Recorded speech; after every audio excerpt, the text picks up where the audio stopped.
Yo les gars, j'espère que vous allez bien. Les huitièmes de finale sont enfin terminés. Avec le choc ou du moins le match le plus attendu de ces huitièmes de finale qui était Napoli-Barça, le champion en titre en Espagne, contre le champion en titre en Italie. Bon, je suis un peu déçu par le match. Je vais vous dire ça une fois d'entrée. Je suis un peu déçu par le match, mais c'était tout de même un beau match. On va débriefer, mais avant, bien sûr, n'oubliez pas de vous abonner, liker la vidéo. On passe une fois au débrief. Bon, Napoli-Barça.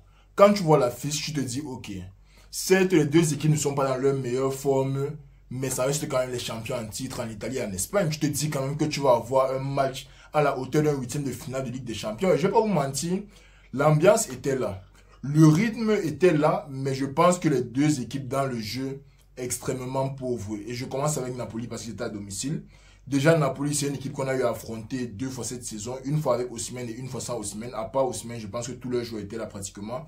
Napoli contre le Real, je ne sais pas si c'est seulement contre le Real que les équipes font ça, mais ils ont sorti mais leur A-game. Quand on dit leur A-game, ils ont sorti Napoli champion d'Italie. Napoli en ce moment, là, ils sont à leur troisième coach. Je pense qu'au Real, ils étaient encore au premier coach. Tout avait l'air pas de très bien fonctionner, mais ils jouaient quand même un football intéressant. Ils jouaient avec beaucoup d'intensité, ils arrivaient à se trouver. Les combinaisons étaient là, ils trouvaient les espaces et tout. Quand il fallait jouer long, ils essayaient, ça donnait parfois comme ça ne donnait pas.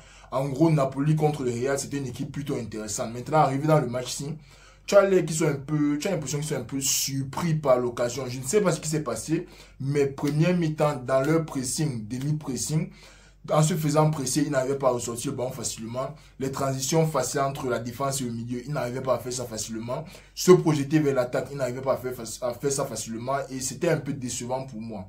Côté barcelonais, moi je vois, ils entrent en 4-3-3 avec Christensen, De Jong et Gundogan au milieu de terrain. Pedri, ailier gauche et puis Lewandowski, Lamine Yamal en attaque, on va dire ça comme ça. Formation une fois de plus très très pauvre. Je vais pas vous mentir les gars. Parce que certes le Barça, bien, ils ont bien gardé. Ils font ça chaque jour. Ils gardent le ballon, ils tournent, ils tournent, ils tournent. Ils tournent, ils essaient d'avancer, ils tournent, ils essaient d'avancer. Mais tu vas marquer comment quand tu as deux joueurs dangereux sur le stade. Tu vas faire ça comment? Tu as un joueur en Lewandowski qui est seulement devant, il rôde, il attend qu'on lui donne un bon ballon.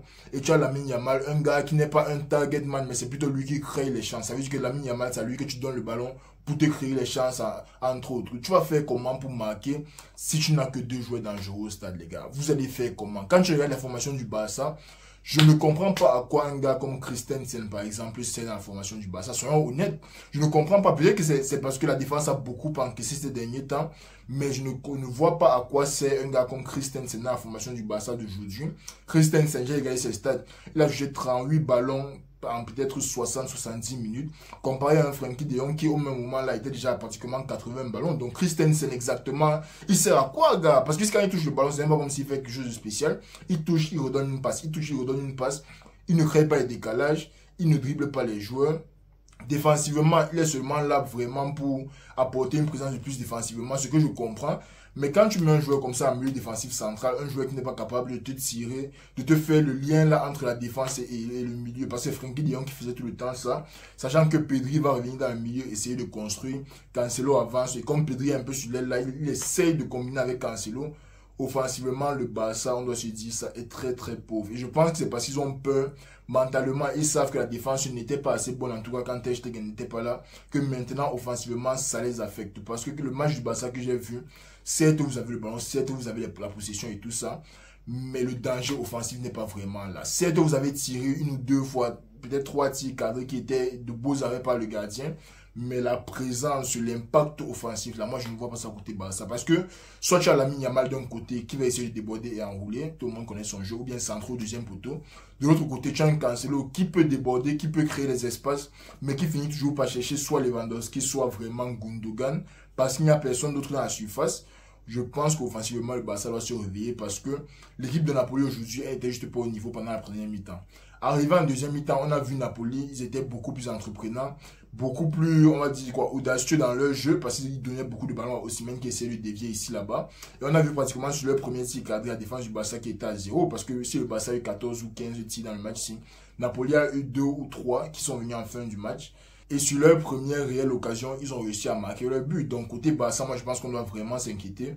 Parce que sur un petit, je dis ça toujours au football, sur un petit laps de jugement ou bien sur un petit manque d'attention, tu peux te retrouver à encaisser, même si tu as eu la position de tout le match. Si toi tu n'arrives pas à marquer et défensivement tu encaisses la première frappe des adversaires, on ne va jamais se rappeler du fait que tu as eu 20 frappes ou 25 frappes pendant le match. On va juste se rappeler du score qui sera 1-0. Donc moi je pense que défensivement déjà, le Barça doit beaucoup moins avoir peur. Ils doivent beaucoup plus oser. Je sais que c'est facile à dire. Pour moi, un fan du Real, je ne supporte pas le Barça. Je n'ai pas eu à encaisser autant de buts que le Barça a encaissé cette saison. À prendre autant de bêtes buts que le Barça a pris cette saison. Mais honnêtement, les gars, vous restez le Barça. Vous restez une équipe avec le statut du Barça. Quand on parle du Real, après on parle du Barça parce que vous êtes les rivaux du Real. Vous ne pouvez pas vous permettre d'arriver dans un match avec 2 joueurs offensifs au stade. Ça, je suis désolé. Certes, au milieu du terrain, c'est bien. Vous avez les joueurs partout. Gundogan qui a fait un très bon match. On le retrouvait facilement entre les lignes. Il a mené le ballon vers l'attaque. Mais le problème, c'est que quand Gundogan ramène le ballon vers l'attaque, il n'a personne à qui donner le ballon parce qu'il n'y a que Lewandowski et Lamine Yamal. Et ce n'est probablement pas à Yamal qu'on va donner le ballon si on est en construction, comment on dit, collective. Ce n'est pas à Yamal qu'on va donner le ballon. C'est forcément à Lewandowski. Tous les buteurs adverses vont tomber sur lui. Côté gauche, il n'y a vraiment personne qui peut peser dans la surface. Quand Victor Roque est là, par exemple, ou bien Joao Félix, c'est un peu plus intéressant parce que là, tu as un joueur qui est un peu sur le côté, qui sait dribbler, qui sait créer les différences, mais qui peut aussi être un target man dans la surface. Mais quand tu te mets à jouer avec un Christensen qui ne sert à rien offensivement, un Frenkie de Jong qui doit faire entre autres le job de Christensen, vu que le job du MDC c'est vraiment prendre le ballon de la défense, ramener ça vers le milieu, pousser le ballon vers l'attaque, faire quoi que ce soit. Tu as un Christensen qui ne sert à rien, tu as un Frenkie de Jong qui est littéralement dans un double rôle avec Christensen, que quand on n'a pas le ballon, ok, Christensen aide, mais dès qu'on touche le ballon, Christensen devient complètement inutile au stade. Tu as un Gundogan qui est un peu trop avancé comparé à Frenkie de Jong et Christensen, et qui fait quand même les efforts défensifs quand c'est nécessaire, mais on n'a même pas besoin de lui défensivement, on a besoin de lui offensivement. Mais Gundogan, ce n'est pas non plus De Bruyne là qui va te mettre les frappes hors de la surface n'importe comment. Ou bien t'enrouler les passes dans les angles incroyables. Ce n'est pas Gundogan là-bas. Lui, il prend, il donne, il prend, il déstabilise, il donne. Donc, quand je te retrouve dans cette situation-là avec 5-6 joueurs défensivement, offensivement, tu as peut-être 4 ou 5 joueurs, mais seulement un qui peut vraiment marquer, un à qui tu peux vraiment donner la passe dans la surface pour marquer. Moi, je trouve que c'est très très compliqué. Et ça sera compliqué pour le Barça au match autour s'ils continuent de jouer comme ça, s'ils continuent d'être aussi conservateurs et ne pas laisser couler leur football offensif. Maintenant, côté napolitain, je pense qu'ils ont fait un bon job de se réveiller dans le match, comme j'ai dit. Ils ont eu leur occasion, ils ont marqué ce qui était important. Ce n'est jamais bien de partir du match aller avec la défaite dans la poche, ce n'est jamais une bonne chose. Mais ils ont fait le job qu'ils avaient à faire aujourd'hui, malgré le fait qu'ils n'étaient pas très concentrés offensivement. Maintenant, je pense qu'ils savent quand même mieux comment aborder cette équipe du Barça. Reste à voir aussi comment les deux équipes vont aborder le match autour, parce que là, tu as eu un Barça qui mettait beaucoup de pression, qui était très pressé avec le ballon, mais il n'avait juste personne pour marquer les buts pour eux.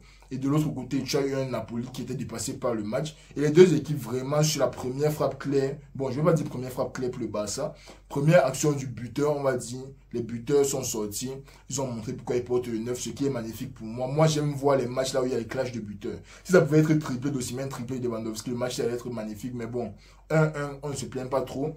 Je pense que les deux équipes doivent un peu changer leur mentalité en entrant dans le prochain match s'ils veulent atteindre les huitièmes de finale. Les quarts de finale, bien sûr, il y aura l'une des équipes, c'est en quart de finale. Les quarts de finale là qui seront très très chauds. Mais à part ça, sur le match que j'ai vu aujourd'hui, aucune des équipes n'est assez convaincante pour arriver à gagner un éventuel quart de finale. Ça, je dis ça seulement maintenant. Les quarts de finale, c'est peut-être dans 1 mois et demi. On va voir ce qui se passe là-bas. Mais pour l'instant, les deux équipes, ça, aucune ne m'a convaincu. Aucune n'a montré qu'ils ont assez la grinta pour aller chercher le match là. Peut-être Napoli moins que le Barça, mais sachant aussi que le Barça avait le ballon. Et ils n'ont pas fait grand-chose avec moi. Je ne les ai pas trouvés très très dangereux dans le match. Ça serait intéressant à voir pour le match autour. Donc c'était tout. N'oubliez pas de liker et vous abonner si vous avez apprécié la vidéo. On est presque à 1000 abonnés. Je ne sais pas pourquoi ça prend le temps comme ça. Mais on va y arriver. On va y arriver avant la fin de la saison, ce qui est déjà bien. Abonnez-vous les gars, likez la vidéo. Le week-end, on a le Real, on a probablement le Barça. Peut-être un choc en première ligue. Donc on se reprend le week-end pour d'autres débuts les gars. On est ensemble.